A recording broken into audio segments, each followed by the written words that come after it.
Study IQ IAS, अब तैयारी हुई अफोर्डेबल।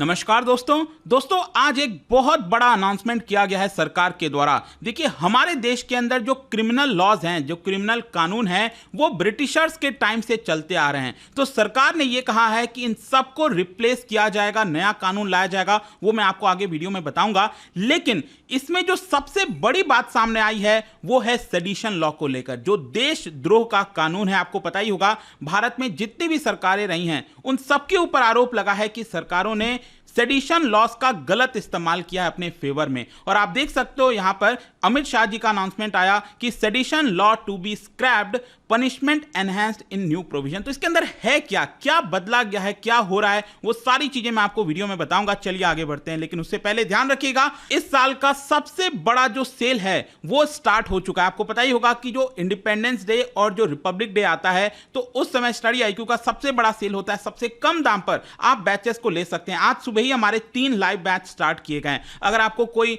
UPSC का बैच लेना हो, ऑप्शनल की तैयारी करनी हो, कॉम्बो पैक लेना हो, सबसे कम दाम पर आज आपको ये सारे बैचेस मिल जाएंगे। 15 अगस्त तक आपके पास टाइम है। You just have to use the code Ankit live code इस्तेमाल करने से सबसे कम दाम पर आपको ये मिलेगा। और इसके अलावा अगर आप MCQs अटेम्प्ट करना चाहते हैं तो मेरे इंस्टा पेज पर जा सकते हैं। वहां पर स्टोरीज में जितने भी MCQs हैं उसको आप अटेम्प्ट कर पाएंगे। चलिए शुरुआत करते हैं और सबसे पहले तो ये देखते हैं कि एग्जैक्टली हुआ क्या है। देखिए, जैसा कि मैं आपको कह रहा था कि आज सरकार लोकसभा में कुछ बिल्स लेकर आई है, जिसके अंदर सरकार ने अनाउंस किया है कि जो colonial era Indian criminal loss अभी तक हमारे देश के अंदर था, उसके अंदर एक बड़ा चेंज होने जा रहा है। उसका पूरा रिप्लेसमेंट सरकार करने जा रही है। देखिए, जो 3 सबसे इंपॉर्टेंट चीज है हमारे क्रिमिनल लॉ से रिलेटेड, वो क्या है मैं आपको सबसे पहले बताता हूं। देखिए, जो CRPC है of 1973, criminal code of procedure, जो 1973 से चल रहा है। ऑल्दो मैं आपको बता दूं 1973 में भी जो लाया गया था वो भी अगेन ब्रिटिशर्स के जो कानून बनाए हुए थे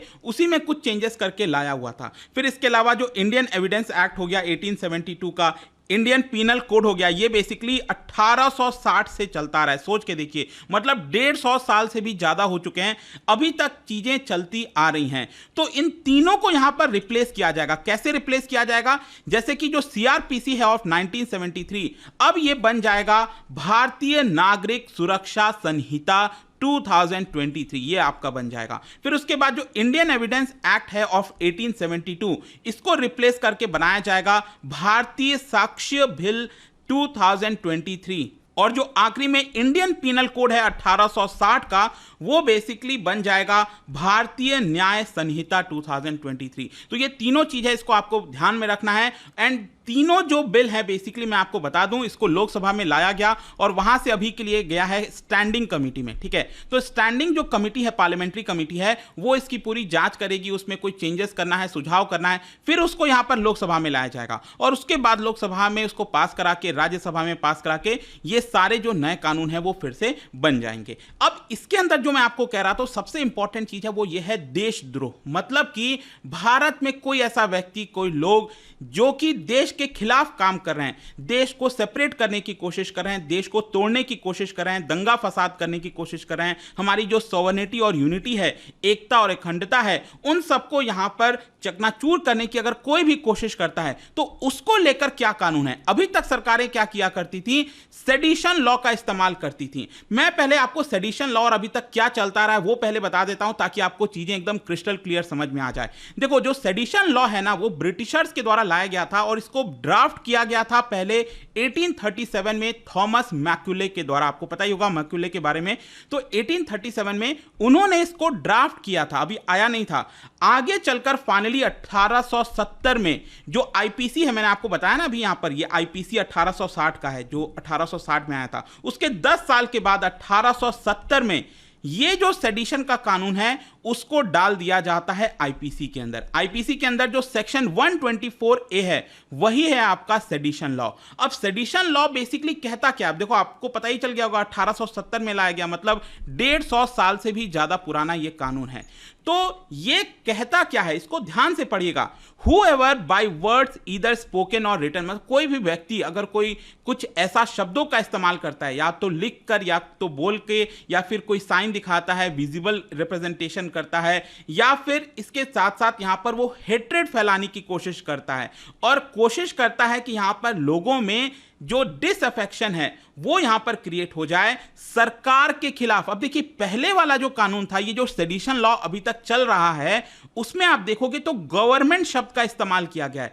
कोई भी पर्सन अगर इस तरह की चीजें करता है सरकार के खिलाफ, द गवर्नमेंट, ये ध्यान रखिएगा क्योंकि मैं जब आपको नया वाला बताऊंगा उसमें आपको चीजें समझ में आ जाएंगी। तो अगर कोई गवर्नमेंट के खिलाफ करता है तो उसको पनिश किया जाएगा with imprisonment for life to which fine may be added. तो बेसिकली मैं अगर आपको बताऊं सिंपल में, तो यहां पर अगर कोई भी देश को तोड़ने की बात करता है, सरकार के को तोड़ने की कोशिश करता है, उसको हिंसा फैलाने की कोशिश करता है, तो उस केस में यहां पर उसको इंप्रिजनमेंट फॉर लाइफ, यूजुअली क्या होता था कि अभी तक 3 साल की सजा होती थी और साथ ही साथ यहां पर जो फाइन है वो लगाया जाता था। देखिए, यहां पर जो कानून है इसको फर्दर एक्सप्लेन किया गया है, जैसे कि मैं कहता हूं डिसअफेक्शन। डिसअफेक्शन का बेसिकली मतलब हुआ कि एनिमिटी एंड डिसलॉयल्टी, आप अपने देश के प्रति लॉयल नहीं हो, डिसलॉयल हो, आप गलत चीजें करने की कोशिश करो, इस तरह की जो फीलिंग होती है उसको डिसअफेक्शन। और देखिए यहां पर एक और चीज है कि कानून में एक तरह से यह था कि गवर्नमेंट की पॉलिसीज को क्रिटिसाइज करना विदाउट हेट्रेड, मतलब कि आप कोई दंगा फसाद नहीं करो, आप सिंपली अगर गवर्नमेंट के पॉलिसीज को क्रिटिसाइज करते हो तो इस कानून के अंदर नहीं आएगा। ऑल्दो मैं आपको बता दूं, क्रिटिसिज्म यही होता आ रहा था कि सरकार उसके बावजूद भी ऐसा करती थी, मतलब कोई अगर सरकार के का क्रिटिसाइज कर देता था और शांतिपूर्वक करता था, उसके बावजूद भी कई बार सरकार इस कानून का इस्तेमाल करती थी, जो कि नहीं करना चाहिए था। और इसीलिए अगर आप देखिए, जब फ्रीडम स्ट्रगल चल रहा था हमारे देश में, महात्मा गांधी जी, बाल गंगाधर तिलक, एनी बेसेंट, कई लोगों के ऊपर ये जो सेडिशन लॉ है उसका जो है उपयोग किया गया इन लोगों के ऊपर, तो ताकि उनको चुप कराया जा सके, वो जो भी बोलते हैं उनको रोका जा सके। तो इस तरह से ब्रिटिशर्स यहां पर इसका इस्तेमाल करते थे और इसीलिए बहुत ही डार्क ब्लैक कानून के तौर पर इसको देखा जाता है। और साथ ही साथ मैं एक और चीज बता दूं कि यहां पर जिसको सजा होती है 3 साल की सजा और फाइन, और साथ ही साथ मैं आपको यह भी बता दूं कि अगर किसी के पास गवर्नमेंट जॉब है तो गवर्नमेंट जॉब भी उसकी चली जाती है और उसको पासपोर्ट भी रद्द कर दिया जाता है, तो पासपोर्ट वगैरह सब चला जाता है। तो बहुत ही ये कानून जो है ब्रिटिशर्स के टाइम से चलता आ रहा था। अब इसका क्रिटिसिज्म क्या था? देखो, यहां पर जो क्रिटिसिज्म था कि सेडिशन लॉ अभी भी भारत के अंदर क्यों है, क्योंकि इसका जो मेन यहां पर लाया गया था, कौन लाया था? ब्रिटिशर्स ने लाया था। अब ब्रिटेन में अगर आप देखोगे तो यूके ने इसको हटा दिया है, नाइजीरिया हो गया उसने भी इसको हटा दिया था। तो यहां पर यह कहा जाता था कि बेसिकली ये कॉलोनियल लेगेसी है। ब्रिटिशर्स जिस तरह से गलत इसका इस्तेमाल करते थे, आज भी भारत के अंदर जो सरकारें हैं वो भारतीयों के ऊपर गलत इसका इस्तेमाल करती हैं। लेकिन मैं आपको इसके साथ भी ये भी बता दूं कि जो लॉ कमीशन है हमारे देश का, उन्होंने कहा कि नहीं, ये बेसिस नहीं होना चाहिए, मतलब कि कानून हटाने का मतलब सेडिशन लॉ पूरी तरह से खत्म कर दिया जाए, ये बेसिस नहीं होना चाहिए कि बाकी जगह पर हट गया तो भारत में भी हट जाना चाहिए।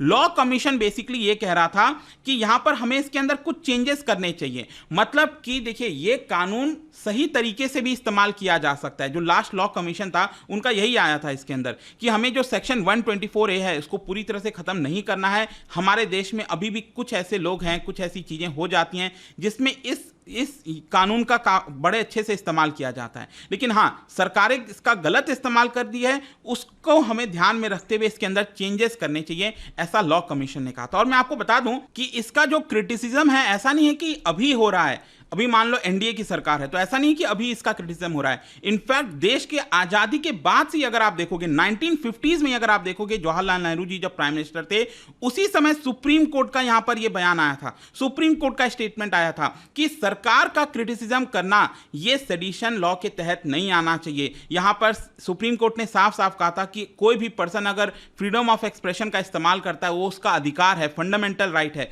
उसको सेडिशन लॉ के तहत यहां पर उसको अरेस्ट नहीं करना चाहिए। हां, अगर वो यहां पर गलत इस्तेमाल करता है, दंगा फसाद करने की कोशिश करता है, देश को तोड़ने की बात करता है और जो चुनी हुई सरकार है उसको हिंसा करके उखाड़ फेंकने की कोशिश करता है, अगर आपको सरकार को गिराना है तो आप आइए चुनाव लड़िए, सही तरीके से करिए।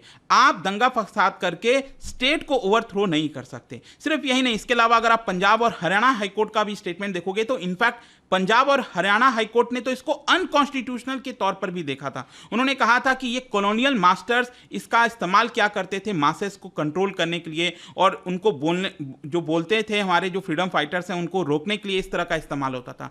तो इतना ज़्यादा चीज़ें होती आई हैं। अब मैं आता हूं कि सरकार यहां पर क्या कर रही है। अब सरकार ने क्या किया है, देखो जो सेडिशन लॉ है, यहां पर अमित शाह जी जो होम मिनिस्टर हैं, क्योंकि ये सारी चीज़ें होम मिनिस्ट्री के अंदर आती हैं, उन्होंने कहा है कि इसको पूरी तरह से हम कंप्लीटली रिपील कर रहे हैं। मतलब जो सेडिशन लॉ भी तरह से था, अभी जो चल रहा था, उसको हम यहां पर हटा रहे हैं। तो होगा क्या, देखो यहां पर ऐसा नहीं है कि सरकार इसको हटा रही है तो वो पहले चीजों को हटा रही है, लेकिन कुछ नई चीजें ला रही हैं। जैसे अभी आपने देखा, मैंने आपको बताया, ये पहले होता था इंडियन पिनल कोड 1860 के सेक्शन 124A के अंदर था ये, राइट। अभी तक ऐसा चल रहा था, लेकिन अब क्या हो जाएगा, इंडियन पिनल कोड के बजाय भारतीय न्याय संहिता 2023, और इसके अंदर सेक्शन 150 अब ये इसके तहत आ जाएगा, ठीक है।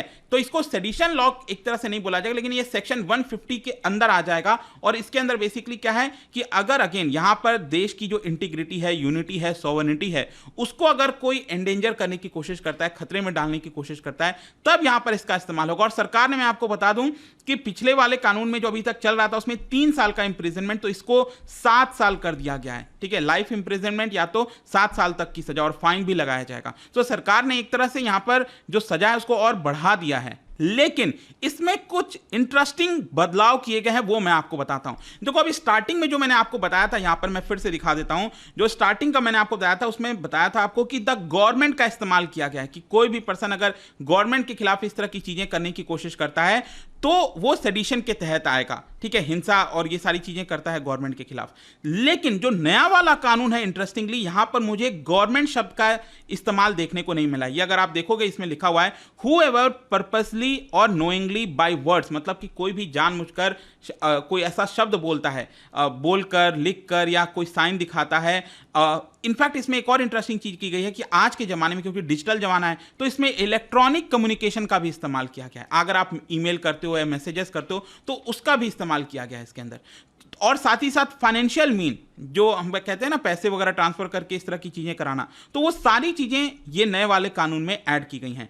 तो वो अगर भड़काने की कोशिश करता है और देश को तोड़ने की कोशिश करता है, देश को असुरक्षा में डालता है, हमारे सोवरेनिटी के ऊपर प्रहार करता है, तब यहां पर वो इस कानून के तहत आएगा और उसको यहां पर 7 साल तक की सजा, इंप्रिजनमेंट ऑफ लाइफ, या फिर 7 साल तक की सजा, साथ ही साथ फाइन लगाया जा सकता है। तो यहां पर बेसिकली सरकार ने जो गवर्नमेंट शब्द है ना, उसको हटा दिया। अब देखना होगा, देखो अब यहां पर मैं यही कह रहा हूं कि कई सारी चीजें ऐसी होती हैं जो लेटर एंड स्पिरिट में क्या वो काम करती हैं कि नहीं। सरकार कानून तो ले आती है, कहती है कि नहीं, हम क्रिटिसिज्म को, गवर्नमेंट को क्रिटिसाइज करना है तो आप खुल कर करिए, हम यहां पर सजा नहीं देंगे, पकड़ेंगे नहीं, ऐसा कुछ नहीं।